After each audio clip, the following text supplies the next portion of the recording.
ফেরাউন শব্দের অর্থ হচ্ছে এটা একটা রাষ্ট্রীয় পদ, যেমন প্রেসিডেন্ট, প্রাইম মিনিস্টার এমন পদ আছে। ফেরো বা ফেরাউন এটা হচ্ছে একটা রাষ্ট্রীয় পদের নাম। তো ফেরাউনের আসল নাম হচ্ছে রেমেসিস। কি নাম? রেমেসিস। রেমেসিস 1, রেমেসিস 2 এরকম করে নাম থাকে আর কি। আর যে ফেরাউনের মমিটা আমরা পেয়েছি তারও একটা নাম আছে। তার নাম হচ্ছে, আমি এনসাইক্লোপিডিয়া ব্রিটানিকা থেকে এটা পেয়েছি, তার নাম হচ্ছে মনেপ্তাহ। যে ফেরাউনের মমিটা আমরা পেয়েছি এর নাম হচ্ছে মনেপ্তাহ। তার মূল নাম, তাকে রেমেসিস বলা হতো, আর তার টাইটেল হচ্ছে ফেরো বা ফেরাউন। ঠিক আছে। এখন এই ফেরাউনদের সময় ইউসুফ আলাইহিস সালামের রেখে যাওয়া সেই যে বনু ইসরাইল, এরা আর উন্নত জীবনযাপন করতে পারলো না। তারা দাসত্বের শৃঙ্খলা আবদ্ধ হলো, তাদের উপর জুলুম নির্যাতন শুরু হতে লাগলো। এক পর্যায়ে ফেরাউন তাদেরকে ডিভাইড অ্যান্ড রুলের মতো করে সমাজে নিপীড়িত করতে লাগলো। আর ফেরাউনের অনেক পাপ ছিল, যে পাপটা আমরা আসলে অল্প কথায় ব্যাখ্যা করতে পারবো না। এক কথায়, সে নিজেকে আল্লাহ দাবি করেছিল। তারপরে সে সমাজের মধ্যে শিরকের প্রচলন ঘটাতো।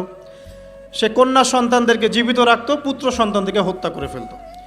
সে সমাজের মানুষদেরকে বিভক্ত করত, দুর্বলের উপর সবলের অত্যাচার চালাতো। এবং তার একটা অহংকার ছিল, সেটা হচ্ছে সেনাবাহিনীর অহংকার। সে মনে করতো যে সে ওই সময়কার সুপার পাওয়ার, তাকে কেউ পরাজিত করতে পারবে না। ঠিক এখনকার বিশ্বের পরাশক্তিগুলোর মতোই তার দাম্ভিকতা ছিল আর কি। তো একটা কথা বলে নেই, এই ফেরাউন এবং মূসা আলাইহিস সালাম, এই ফেরাউন যখন বনু ইসরায়েলকে নির্যাতন করতে লাগলো, তখন আল্লাহ পাক একজন নবী পাঠালেন, তার নাম কি? মূসা আলাইহিস সালাম। আর মূসা আলাইহিস সালাম আর ফেরাউনকে নিয়ে কোরআনুল কারীমে প্রায় 44টা সূরার মধ্যে কথা আছে। আমি হিসাব করে দেখেছি এবং আমি টুকটাক ঘাটাঘাটি করে দেখেছি যে প্রায় 44টা সূরার মধ্যে 532টা আয়াত আছে মূসা এবং ফেরাউনকে নিয়ে। কথা বুঝতে পারছেন? 532টা। কোরআনের টোটাল আয়াত কত? একদম ভুল উত্তর, 6236। 6000 কত? 236। মতবিরোধ আছে, তবে 6236টা আয়াতের পক্ষে শক্ত দলিল আছে। তো এটাকে পার্সেন্টেজ দিয়ে করবেন, যারা ম্যাথামেটিক্স পারেন তারা তো খুব সহজেই পারবেন। তো পার্সেন্টেজ করলে দেখবেন যে 8.53% আয়াত মূসা এবং ফেরাউনকে নিয়ে। 100%-এর মধ্যে প্রায় 8.5 বা 9% আয়াত কাকে নিয়ে? মূসা এবং ফেরাউনকে নিয়ে। এমনি এমনি তো আল্লাহ পাক এই কাজটা করবেন না, নিঃসন্দেহে। এর মধ্যে একটা শিক্ষা বা মেসেজ আছে, সেটা হলো আমাদের জন্যে, উম্মতে মুহাম্মাদির জন্যে যেই সব জাতির মধ্যে সবচেয়ে বেশি শিক্ষা আছে, তার মধ্যে সবচেয়ে ইম্পর্টেন্ট হচ্ছে মূসা এবং ফেরাউনের সময়। মূসা এবং ফেরাউন, এই ঘটনার মধ্যে যে শিক্ষাগুলো আছে, এটা আমাদের জন্য সবচেয়ে বেশি ইম্পর্টেন্ট। এই জন্য এত বেশি আয়াত নাজিল করা হয়েছে। কোরআনের যে কোনো সূরা খুলবেন দেখবেন মূসা আর ফেরাউন, মূসা আর ফেরাউন। কী কারণ? এমনি এমনি নিঃসন্দেহে শেষ জামানে আমরা যারা বাস করব, তাদের জন্যে এই ঘটনার মধ্যে বিশাল কিছু শিক্ষা আছে। শিক্ষাগুলো আমরা ইনশাল্লাহ আজকে জানব। তো এখন মূসা আলাইহিস সালাম এই ফেরাউনের যুগে জন্ম লাভ করলেন। তবে ফেরাউনকে জ্যোতিষীরা বলেছিল আগেই যে ওই শাম দেশ থেকে একটা আগুন আসছে যে তোমার সিংহাসনকে পুড়িয়ে ফেলবে। এর ফলশ্রুতিতে ফেরাউন যেটা করলো, সমস্ত পুত্র সন্তান যারা হতো এদেরকে তারা জবাই করে হত্যা করত। তো যখন জনগণ বলল যে কাজটা খুব খারাপ, প্রতিবাদ শুরু হলো, তখন 1 বছর গ্যাপ দেওয়া শুরু করলো। 1 বছর মারবে, আর 1 বছর রাখবে, আর 1 বছর মারবে, আর 1 বছর রাখবে। যেই বছর মারলো না, সেই বছর জন্ম লাভ করলো মূসা আলাইহিস সালামের ভাই হারুন আলাইহিস সালাম। ঠিক আছে, উনিও কিন্তু নবী ছিলেন। আচ্ছা, আর যে বছর মারার কথা, সেই বছর জন্ম লাভ করলেন মূসা আলাইহিস সালাম। এখন আমি খুব শর্ট করে বলছি, অনেক ডিটেলস বলতে গেলে 3টা বেজে যাবে, আজকে আসরও হতে পারে। তো এখন যে বছর মারার কথা, সেই বছর জন্ম লাভ করলেন মূসা আলাইহিস সালাম। এখন মূসা আলাইহিস সালামের মা কিন্তু তখন খুব শঙ্কিত, ফেরাউন তার সন্তানকে হত্যা করবে। আল্লাহ রাব্বুল আলামিন কোরআনের মধ্যে বলেছেন সূরা কাসাসের মধ্যে। কোন সূরা? সূরা কাসাস। আমি 2টা সূরার নাম বলছি, আজকে বাসায় গিয়ে পড়বেন। এই 2টা সূরার মধ্যে সবচেয়ে বেশি হিস্ট্রি আছে মূসা এবং ফেরাউন এই বিষয়টার উপরে। একটা সূরার নাম হচ্ছে সূরা তাহা, এখানে সুন্দর করে ধারাবাহিকভাবে গল্পটা দেওয়া আছে। আর একটা সূরা হচ্ছে সূরা কাসাস। এই 2টা পড়বেন অর্থসহ। তো মুসা আলাইহিস সালামের মায়ের হৃদয়টা খুব শঙ্কিত ছিল যে তার সন্তানকে হত্যা করে ফেলা হবে। আল্লাহ রাব্বুল আলামিন বলছেন যে আমি তার কলবে ইলহাম করলাম। সুবহানাল্লাহ। আল্লাহ পাক তার মায়ের কলবের মধ্যে ইলহাম, মানে কি? ইলহাম হচ্ছে আল্লাহর পক্ষ থেকে প্রত্যাদেশ না, ওহী না, কিন্তু একটা বুঝ বা একটা নূর, একটা তাজাল্লি, একটা বসিরা ঢেলে দেওয়া। এটা কিন্তু নবুয়ত না, একটা কাজের চেতনা বা দৃঢ়তা আল্লাহর পক্ষ থেকে ঢেলে দেয়া। ঠিক আছে? তো তার মায়ের কলবের মধ্যে আল্লাহ রাব্বুল আলামিন ইলহাম করলেন যে তুমি তোমার সন্তানটাকে সিন্দুকের মধ্যে ভরে ভাসিয়ে দাও নীল নদে। এখন তার মায়ের কলব, তার মায়ের হৃদয় ছটফট করতে লাগলো, কারণ কোনো মাই তো চাইবে না তার সন্তানকে এভাবে ভাসিয়ে দিতে। আল্লাহ পাক বলছেন যদি না আমি তার হৃদয়টাকে শক্ত করতাম তাহলে সে বিচলিত হয়ে পড়তো। আল্লাহ পাক তার হৃদয়টাকে শক্ত করলেন, সে বিচলিত হলো না, সন্তানকে ভাসিয়ে দিল। এবার সন্তান ভাসতে ভাসতে ভাসতে কোথায় যাচ্ছে? যেখানে ফেরাউনের স্ত্রী গোসল করছে।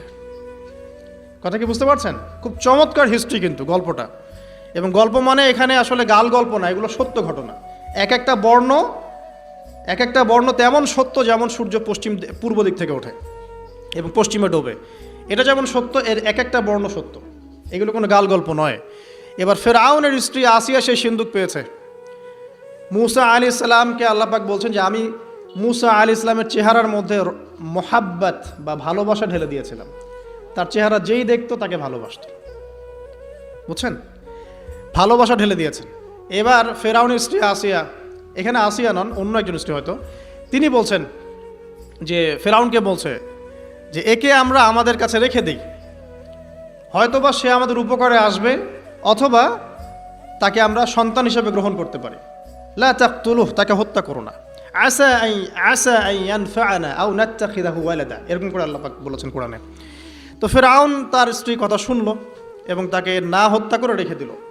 আর আল্লাহ রাব্বুল আলামিনের কি কৌশল! ওয়া মাকারুল্লাহ, যেই মুসাকে হত্যা করার জন্যে বছরের পর বছর হাজার হাজার শিশুকে হত্যা করা হয়েছে, সংখ্যাটা লাখ লাখও হতে পারে, সেই মুসা আলাইহিস সালামকে আল্লাহ পাক ফেরাউনের ঘরেই লালন পালন করতে লাগলেন। চিন্তা করলেন?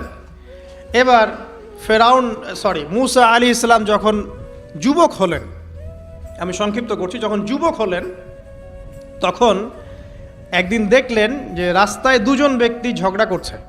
সূরা কসসের মধ্যে আছে, স্ট্রিট ফাইট। তো একজন ব্যক্তি হচ্ছেন বনু ইসরাইলের, আরেকজন হচ্ছে ফেরাউনের সেনাবাহিনীর। এখন মুসা আলাইহিস সালাম কার পক্ষ নেবেন? তিনি বনু ইসরাইলের পক্ষ নিলেন। তিনি গিয়ে তাকে বাঁচানোর চেষ্টা করলেন এবং শুধু একটা ঘুষি দিয়েছেন, ফাওয়াকাযাহু, একটা ঘুষি, ফাকাদা আলাইহি, এবং এই একটা ঘুষিতেই সেই ব্যক্তি ডেড। এটা কোরআনে আছে, সূরা কসসে। তার মানে কোরআন দলিল দিচ্ছে যে মানুষের বডিতে এমন এমন পার্টস আছে, এমন এমন জায়গা আছে যেখানে একটা ঘুষি মারলেও মানুষ মারা যেতে পারে। কি বুঝলেন? যারা মার্শাল আর্ট শিখেছেন বা শিখছেন তারা এটা আরও ভালো বুঝবেন। মানুষের এই বডিতে এমন অনেকগুলো জায়গা আছে, 7টা বা 8টা বা 10টার মতো, যেখানে একটা ঘুষি দিলেও মানুষ মরতে পারে। সো ভালো কিছু শিখেন, শিখলে ঠিক আছে। টিকটক প্রজন্ম না হয়ে আর এই মোবাইলে লুডু না খেলে ভালো কিছু শেখেন, ইনশাআল্লাহ কাজে দিবে। আত্মরক্ষা শেখা খারাপ? আচ্ছা, তো তবে দাড়ি টুপি নিয়ে শিখতে যান না, সমস্যায় পড়তে পারেন। তো এখন একটা ঘুষিতে সেই ব্যক্তি মারা গেল। তার পরের দিন আবার দেখা গেল যে ওই ব্যক্তি যাকে তিনি বাঁচিয়েছেন সেই ব্যক্তি আর আরেকজন সেনাবাহিনীর সদস্য আবার মারামারি করছে। এবার মুসা আলাইহিস সালাম বললেন যে তুমি তো একটা বোকা মানুষ। এবার সে আবার চড়াও হতে শুরু করলো মুসা আলাইহিস সালাম, কিন্তু এবার একজন ব্যক্তি এসে তাকে বললেন যে গতকাল তুমি কিন্তু একজনকে হত্যা করেছো এক ঘুষিতে, আজকে আবার তুমি এই কাজ করতে যাচ্ছ, তুমি তো এখানে স্বৈরাচারের মতো আচরণ করছো। মুসা আলাইহিস সালাম তখন আল্লাহর কাছে ক্ষমা চাইলেন, বললেন ইন্নাহু হাযা মিন আমালিশ শাইতান, এটা তো শয়তানের মতো কাজ, শয়তানের কাজ হয়ে গেল। রব্বিক ফিরলি, আল্লাহ আমাকে মাফ করে দিন। ফাগফার আল্লাহ, আল্লাহ পাক বলছেন আমি তাকে মাফ করে দিলাম। তিনি তো ইচ্ছাকৃতভাবে করেন নাই, করেছেন আনইনটেনশনালি, এটা হয়ে গেছে। কিন্তু এখন ফেরাউন মুসা আলাইহিস সালামকে ধাওয়া করতে শুরু করলো, কারণ ফেরাউনের দৃষ্টিতে মুসা আলাইহিস সালাম একটা মার্ডার করেছেন তার দৃষ্টিতে, কিন্তু মুসা আলাইহিস সালাম তো আর এটা করেন নাই, ইচ্ছা করে এটা হয়নি, অ্যাক্সিডেন্টলি হয়ে গেছে। এখন মুসা আলাইহিস সালামকে এক ব্যক্তি এসে বলল, তুমি এখান থেকে তাড়াতাড়ি পালাও, এই মিশরে থাকলে ফেরাউন তোমাকে ধরে এখন শাস্তি দিবে। এখন মুসা আলাইহিস সালাম বাধ্য হয়ে মিশর থেকে চলে যাচ্ছেন কোথায়? মাদিয়ান। কোন জায়গা? মাদিয়ান। এটাও আরবের মধ্যে একটা জায়গা, যেই জায়গার নবী হচ্ছেন শুআইব আলাইহিস সালাম। কি নাম? আচ্ছা, এবার শুআইব আলাইহিস সালামের সেই কওমে মুসা আলাইহিস সালাম গেলেন, না খাবার আছে, না পানি, না কাপড়, কিছুই নাই, একদম রিক্ত হস্ত। সেখানে গিয়ে তিনি দেখলেন যে এমনই একটা জলাশয়, হয়তোবা আল্লাহ ভালো জানেন, সেই জলাশয়ের কাছে কিছু মানুষ পানি পান করাচ্ছে গবাদি পশুদেরকে। আমি কি বুঝাতে পারছি? আচ্ছা, তো দূরে দুজন মেয়ে দাঁড়িয়ে আছে। এই দুজন মেয়ে অনেকক্ষণ থেকে দাঁড়িয়ে আছে, তারা পানি পান করাতে পারছে না। মুসা আলাইহিস সালাম অনেকক্ষণ থেকে অবজার্ভ করছেন যে মেয়ে দুটো পানি পান করাতে পারছে না গবাদি পশুদেরকে। তিনি প্রথমে একটু অস্বস্তি বোধ করলেন, তারপরে আবার গেলেন তাদের কাছে, গিয়ে বললেন কি সমস্যা। তখন সেই মেয়েরা বলল, যতক্ষণ পর্যন্ত আমার কওমের লোকেরা এখান থেকে সরে যায় না, ততক্ষণ আমরা পানি পান করাতে পারি না, কারণ আমরা দুর্বল, মেয়ে মানুষকে টাইম দিচ্ছে না আর কি। আর এদিকে আমাদের বাবা অত্যন্ত বৃদ্ধ মানুষ, বাসায় পড়ে আছেন একা। তখন মুসা আলাইহিস সালাম যুবক ছিলেন এবং তিনি কিন্তু শক্তিশালী ছিলেন, কওয়িউন আমিন, বিশ্বস্ত এবং শক্তিশালী। ওই যে এক ঘুষিতে মানুষ মারা মানুষ, কি মনে করছেন? তো তিনি এবার ওই গবাদি পশুদেরকে নিয়ে এসে পানি পান করালেন। পানি পান করিয়ে তিনি একটা গাছের ছায়ায় গিয়ে বসলেন। এই প্রত্যেকটা কথা কিন্তু কোরআনে আছে, প্রতিটা কথাই। সূরা কসস পড়েন, সূরা তহা পড়েন। গাছের ছায়ায় বসে তিনি একটা দোয়া করছেন, এবার হাত উঁচু করে দোয়া করছেন, রব্বি, হে আমার প্রতিপালক, ইন্নী লিমা আনজালতা ইলাইয়া মিন খায়রিন ফাকির। হে আল্লাহ, আপনি আমার প্রতি যে রহমত বা যে করুণা বর্ষণ করবেন, এর জন্য আমি ফকির হয়ে বসে আছি। দোয়ার ভাষাটা শুনছেন? আল্লাহ, আপনি আমার প্রতি যে করুণা বর্ষণ করবেন, আমি এর জন্য ফকির হয়ে বসে আছি। তো প্রত্যেকটা নেক কাজ করার পরে এরকম দোয়া করা সুন্নত, দোয়া কবুল হয়ে যাবে ইনশাআল্লাহ। দোয়া সাথে সাথে কবুল হয়ে গেল। এখন ওই দুইজন মেয়ের মধ্যে একজন মেয়ে হেঁটে হেঁটে আসছে। ওই মেয়ে কিভাবে হেঁটে এসেছে সেটাও কোরআন বলেছে, কিভাবে হেঁটে এসেছে সেটাও কোরআনে বলেছে সূরা কসাসের মধ্যে। সূরা কসাসে আল্লাহ পাক বলছেন, ওই দুইজন মেয়ের মধ্যে একজন হেঁটে হেঁটে আসলো লাজুক পায়ে। কেমন পায়ে? লাজুক পায়ে। যেই চলাফেরা আপনি এখনকার মেয়েদের মধ্যে দেখতে পারবেন না। এখনকার মেয়েদের হাঁটার মধ্যে লজ্জা আছে, লজ্জাশীলতার সাথে লাজুক ভঙ্গিতে সেই মেয়ে হেঁটে হেঁটে আসলো। আল্লাহ পাক সেই কথাটাও কোরআনে বলেছেন। তো যে জায়গায় আসছিলাম, ওই মেয়ের হেঁটে আসাটা আল্লাহ রাব্বুল আলামিন ব্যাখ্যা করেছেন। সেই মেয়ে, দুইজন মেয়ের একজন মেয়ে হেঁটে হেঁটে আসছে মুসা আলাইহিস সালামের কাছে লাজুক ভঙ্গিতে, লজ্জায় মুখ নত করে, লজ্জাশীলতার সাথে এসে বলছেন যে আমার বাবা আপনাকে ডাকছে। তার বাবা কে? শুআয়ব আলাইহিস সালাম। আমার বাবা আপনাকে ডাকছে। এবার তিনি গেলেন শুআয়ব আলাইহিস সালামের কাছে, গিয়ে তার কিসসা বা কাহিনীটা বললেন। শুআয়ব আলাইহিস সালামও কিন্তু একজন নবী এবং জবরদস্ত নবী। বলে রাখি, শুআয়ব আলাইহিস সালামের কওম সর্বপ্রথম সেই কওম ধ্বংস করা হয়েছিল। সর্বপ্রথম পৃথিবীতে ভূমিকম্প দিয়ে যে কওমকে ধ্বংস করে দেওয়া হয়েছে সেটা হচ্ছে শুআয়ব আলাইহিস সালামের কওম। আর তিনটা বড় বড় ভূমিকম্প আমাদের সামনে অপেক্ষাও করছে শেষ জামানায়। তিনটা হবেই, একটা পৃথিবীর পশ্চিম দিকে, একটা পৃথিবীর পূর্ব দিকে। আর পূর্ব দিক বলতে কিন্তু আমাদের দিক, Indonesia, Malaysia, Bangladesh, Pakistan, Sri Lanka, India, এই পুরো জায়গা হচ্ছে পূর্ব দিক। আর পশ্চিমা সভ্যতা তো বোঝেন, পশ্চিম কোন দিকে। আর একটা হবে পৃথিবীর মাঝখানে। মাঝখান কোনটা? এই যে জাজিরাতুল আরব, এখানে একটা হবে। এটা হবেই, কোনো বিজ্ঞানী ঠেকাতে পারবে না। তো শুআয়ব আলাইহিস সালামের কওম সেই কওম যাকে ভূমিকম্প দিয়ে ধ্বংস করা হয়েছিল। তো এখন মুসা আলাইহিস সালাম তার কাছে গিয়ে তার ঘটনাগুলো বললেন। শুআয়ব আলাইহিস সালাম তাকে বললেন, ঠিক আছে, আমার মেয়ের একটা দাবি। আমার মেয়ে বলেছে যে তুমি হচ্ছ বিশ্বস্ত এবং শক্তিশালী, তোমাকে যেন আমি আমার কাজে নিয়োগ করি। আসলে মেয়ে বাবাকে ইঙ্গিতে একটা মানে মনের ভাব ব্যক্ত করেছে আর কি। তখন তার বাবা সেই ভাবটা বুঝতে পেরেছেন। তিনি বলেছেন, ঠিক আছে, আমি আমার এই মেয়ের সাথে তোমাকে বিয়ে দিব। শর্ত কি? শর্ত হচ্ছে তোমাকে 8 বছর আমার এখানে কাজ করতে হবে। 8 বছর, কত বছর? 8 বছর কাজ করার বিনিময়ে আমি তোমাকে আমার মেয়ের সাথে বিয়ে দিচ্ছি। আর যদি তুমি চাও তাহলে 10 বছর পূর্ণ করতে পারো। ঠিক আছে? তো মুসা আলাইহিস সালাম বলেন, ঠিক আছে, আমাদের মাঝে আল্লাহ পাক সাক্ষী হিসেবে যথেষ্ট। এবার সেখানে মুসা আলাইহিস সালাম তার সংসার শুরু করলেন। 10 বছর অতিবাহিত হলো। তারপরে এখন মিশরে ফিরে যাওয়ার পালা। মুসা আলাইহিস সালাম তার স্ত্রীকে নিয়ে কোথায় যাচ্ছেন এখন? মিশর, তার হোম টাউন, ঠিক আছে, মাদারল্যান্ড। কিন্তু যাত্রা পথে তুয়া উপত্যকায় বিভিন্ন কিতাবে এসেছে তার স্ত্রীর প্রসব বেদনা শুরু হয়। তখন তিনি আগুন তালাশ করতে থাকেন। আগুন তালাশ করতে করতে আস্তে আস্তে তিনি এমন একটা জায়গার দিকে চলে যান তুয়া উপত্যকায়, যেখানে দেখেন যে গাছের উপর আগুন জ্বলছে। এবং তখন আগুনকে ফলো করতে করতে হঠাৎ তিনি এক গায়েবী আওয়াজ শুনতে পান। আওয়াজটা হচ্ছে এমন, আমি একটু পড়ে শোনাই। আওয়াজটা হচ্ছে এমন যে ইন্নি আনা রব্বুক ফাখলা'না আলাইক ইন্নাকা বিল ওয়াদিল মুকদ্দাসি তুয়া। এই আওয়াজটা আল্লাহ পাকের। কার আওয়াজ? সুবহানাল্লাহ। আল্লাহ পাক মুসা আলাইহিস সালামের সাথে কথা বলছেন এই জায়গায়। আল্লাহ পাক বলছেন, নিশ্চয়ই আমি তোমার রব, তোমার জুতা খুলে ফেলো, কারণ তুমি একটা পবিত্র উপত্যকায় আছো। চিন্তা করতে পারেন? ওয়া আনা আখতারতুকা, এবং আমি তোমাকে বাছাই করেছি হে মুসা, ফাসতামি লিমা ইউহা, তুমি খুব মনোযোগ দিয়ে শোনো, আমি তোমার কাছে যা ওহী করছি এটা মনোযোগ দিয়ে শোনো। ইন্নানি আনা আল্লাহ, নিশ্চয়ই আমি আল্লাহ। আল্লাহ বলছেন ইন্নানি আনা আল্লাহ, নিশ্চয়ই আমি আল্লাহ। লা ইলাহা ইল্লা আনা, আল্লাহ বলছেন আমি ছাড়া কোনো ইলাহ নেই। ফা'বুদনি, আমার ইবাদত করো। ওয়া আকিমিস সালাতা লিযিকরি, আমার স্মরণের জন্য সালাত কায়েম করো। ইন্নাস সাআতা লাআতিয়াতুন, নিশ্চয়ই কিয়ামত অবশ্যই আসবে। আকাদু উখফিহা, আমি এটাকে গোপন রেখেছি। লিতুজজা কুল্লু নাফসিন বিমা তাসআ, যাতে করে প্রত্যেক নফসকে তার প্রতিদান দেয়া যায়।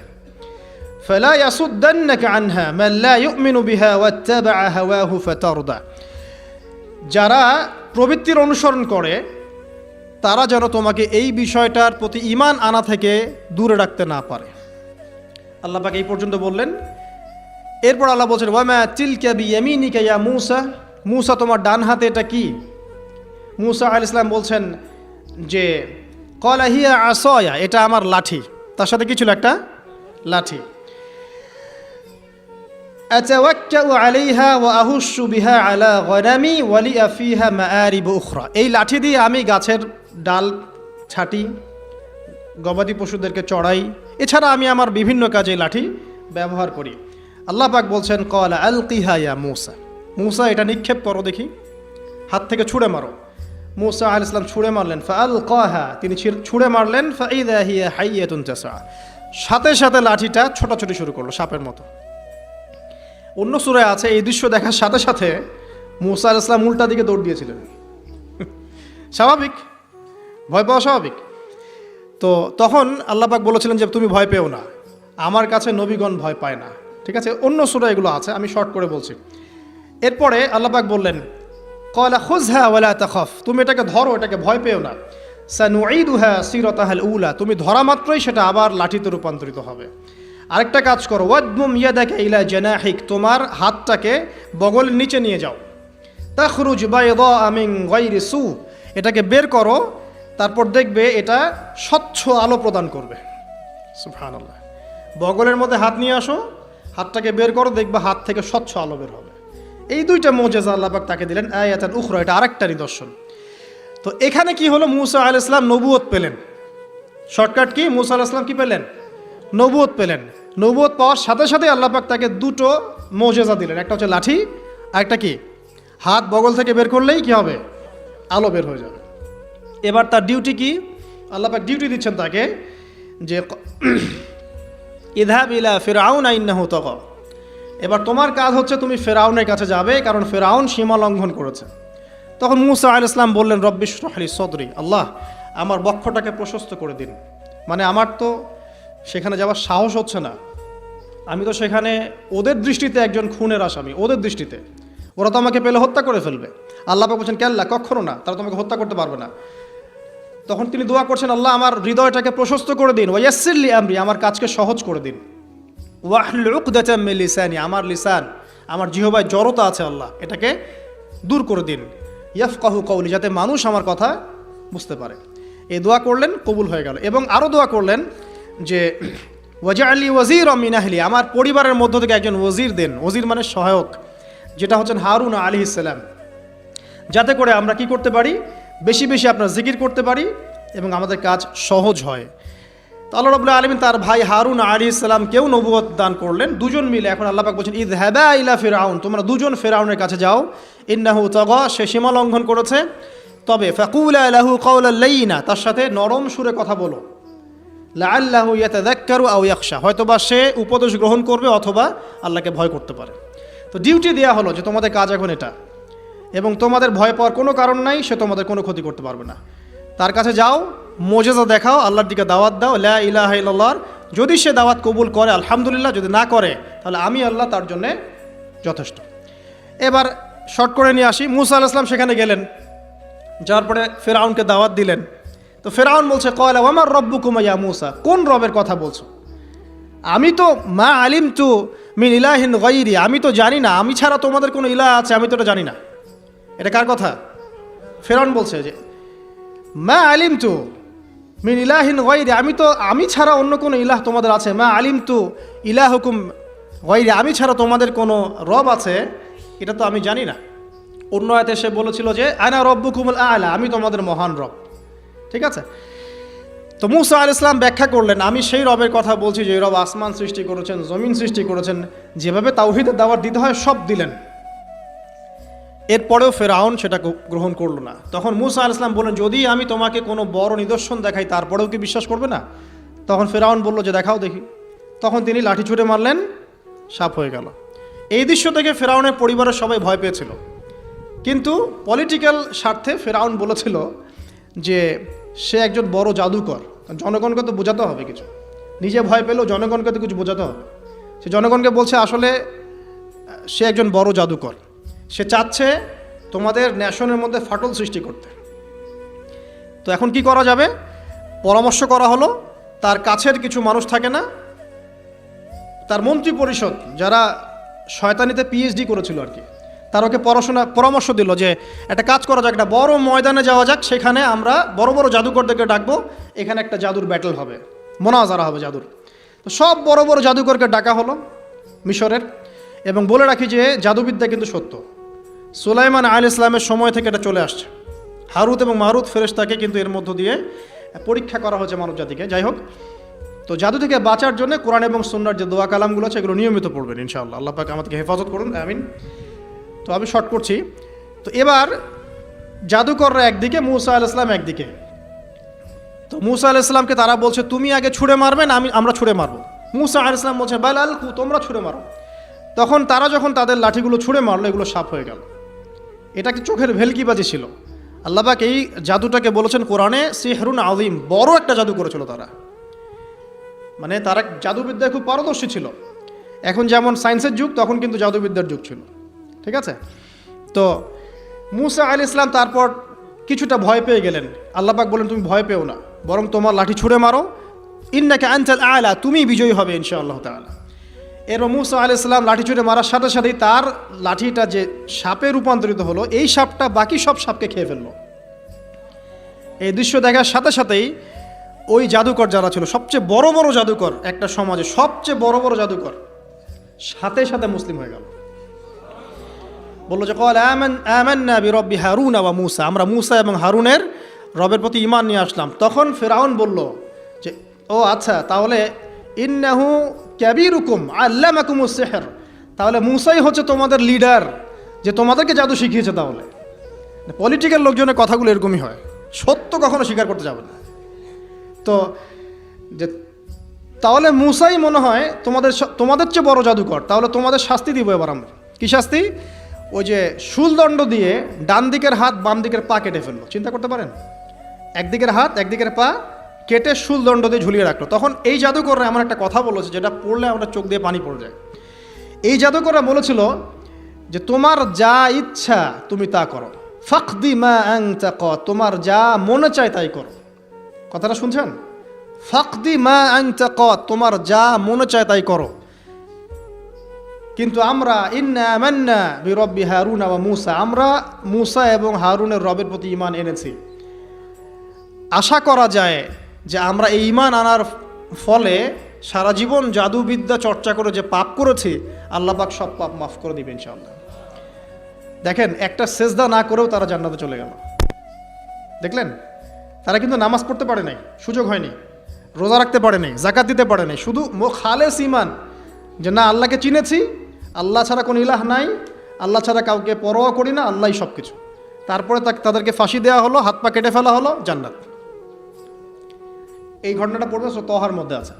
যাই হোক, এখন এভাবে যখন মূসা আলাইহিস সালামকে পরাজিত করতে পারলো না, মূসা আলাইহিস সালাম তাদেরকে সময় দিলেন, তওবা করে ফিরে আসো, আল্লাহ পাক মাফ করে দিবেন।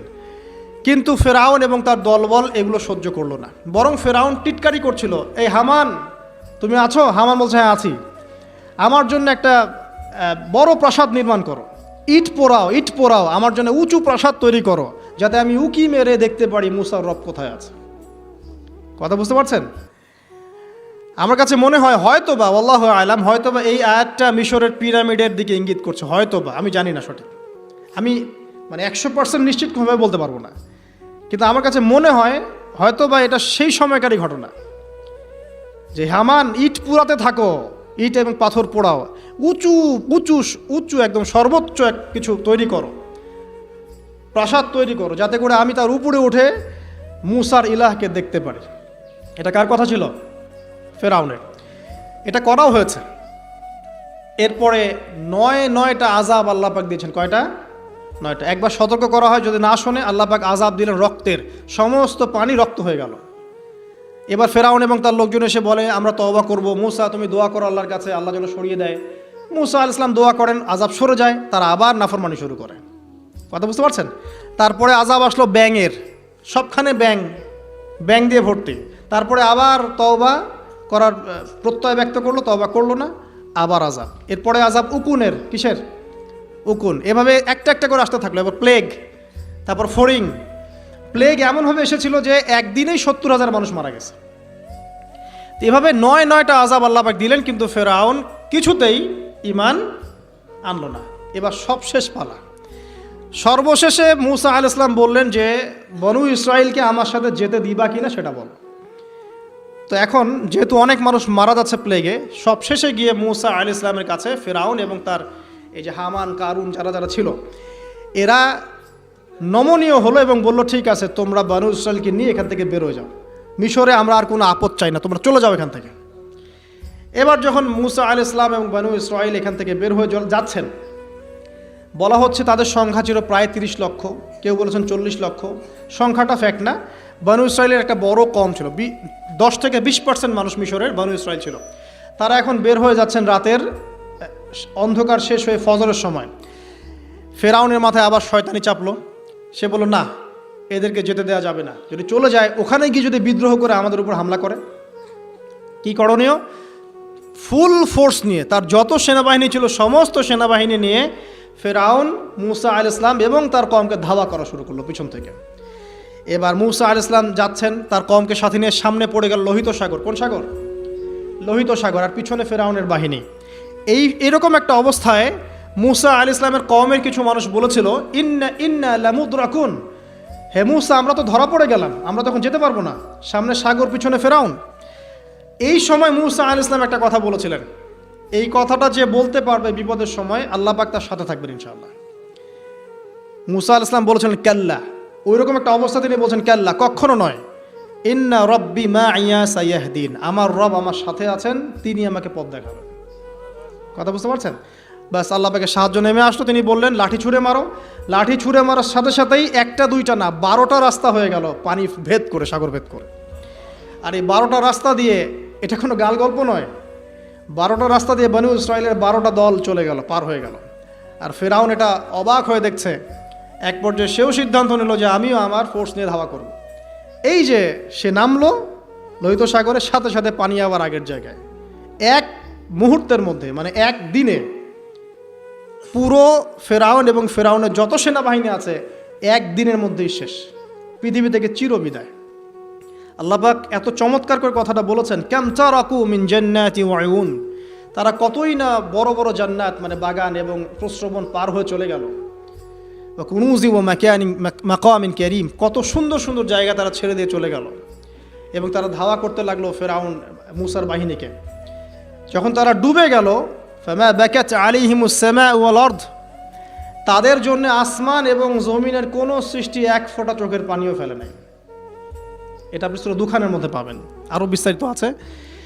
তো এই যে ঘটনাটা ঘটেছে, এই ঘটনাটা ঘটেছে মুহররম মাসের 10 তারিখে। কয় তারিখে? এই হচ্ছে সেই ঘটনা যার স্মরণে আমরা মুহররম মাসের 10 তারিখে সওম রাখি। কথা কি বুঝতে পারছেন?